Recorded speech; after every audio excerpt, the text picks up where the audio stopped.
keys to this game against the Cardinals, and give me your prediction. Okay, so somebody earlier asked, does this game change if Kyler Murray and Hopkins play? Yeah, absolutely. I mean, you're looking at a lot of talent that is playing for the Arizona Cardinals, but I feel like the 49ers, I know that the 49ers controlled Kyler Murray in that first game. They stopped him from being real mobile. Now he's got an injury, a lower extremity injury, that is going to stop him from being mobile on top of what you already figured out. So you're going to force this kid to play from the pocket. He's not healthy. You've got Hopkins, who has a hamstring injury. That helps out. The best thing that the 49ers can do is stick to the run game. You've got 3 games now where your team has gone over 100. Your running backs in 2 straight games have now gone over 100 twice in a row. The Cardinals have trouble against the run. They are missing J.J. Watt. Your best defense is a ball control offense. You have to run the rock 30 plus times in this game. That is the key to success. You keep Kyler on the sidelines. If Kyler doesn't play, obviously that's a big win. But even if he does play, I do think the 49ers can win this game. I'll go 27-23-ish. 27-23? 49ers. Yep. Yeah, that sounds like a fair score. I think the Niners should win this game. I mean, they outgained the Cardinals in Arizona just a few weeks ago when Kyler Murray was 100% healthy and J.J. Watt was playing and DeAndre Hopkins was healthy and A.J. Green was healthy. And now that team's banged up and the Niners are healthier than they were then. Now they have Trey Lance and Jimmy Garoppolo. They could play both of them if they want to. They have Elijah Mitchell, who had 9 carries in that game. He should have 18 in this game. The Niners should win this game. They should be favored. I don't know if they are. They should be favored. They should win. I don't have a score. Let's see how healthy Kyler Murray is. But again, if he plays, he's not going to be healthy. He might play, won't be healthy. So Niners should win this game.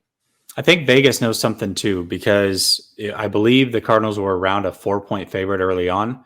And then around Monday or Tuesday, it slipped to a pick'em game. Oh. So usually they know something that nobody else does. Chances are Kyler or D-Hop or both miss this game. So Vegas is usually pretty on top of it.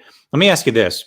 If Trey Lance goes into this game and takes over for this team, is it advantage Arizona, being that they've already seen him, or is it advantage Trey Lance? I would think Trey Lance, because now it's his second look at them, and the Niners could use him in a totally different way. They could actually use him in their offense and let him do play action and stuff like that, because no one's seen him do that yet.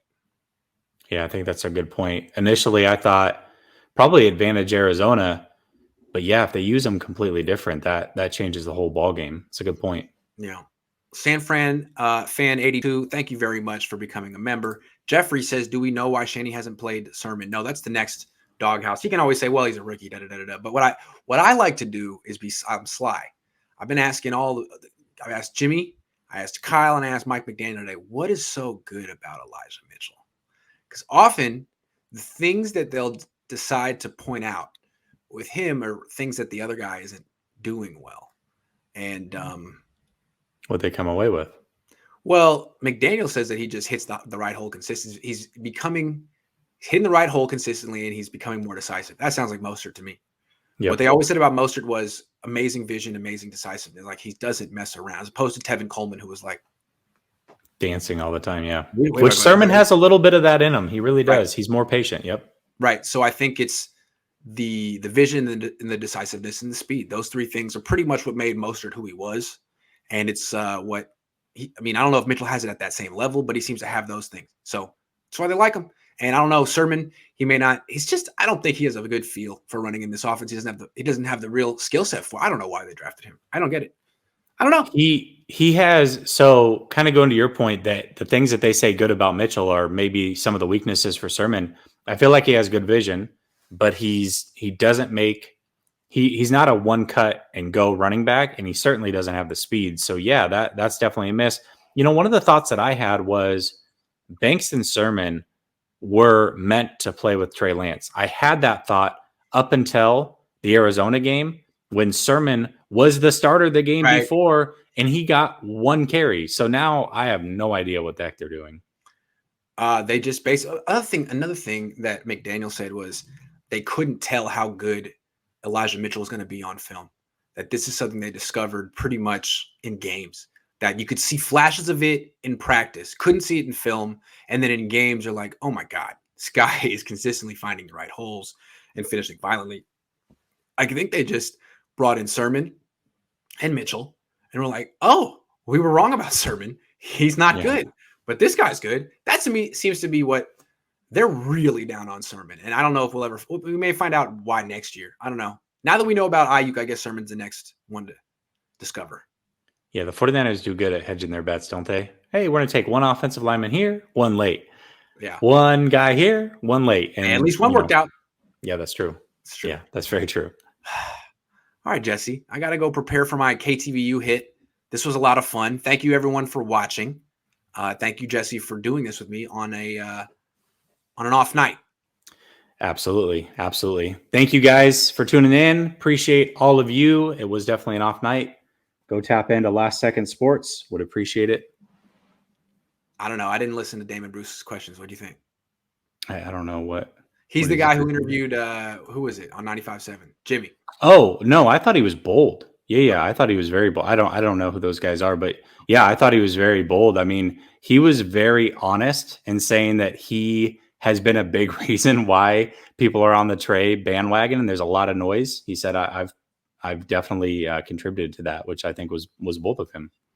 I did hear this. Alex says George Kittle doesn't favor Trey Lance playing over Jimmy Garoppolo. In the press conference today, Kittle, in a passive-aggressive way, says, I love when Jimmy runs in for TD, shows he's a mobile quarterback. He did say that today.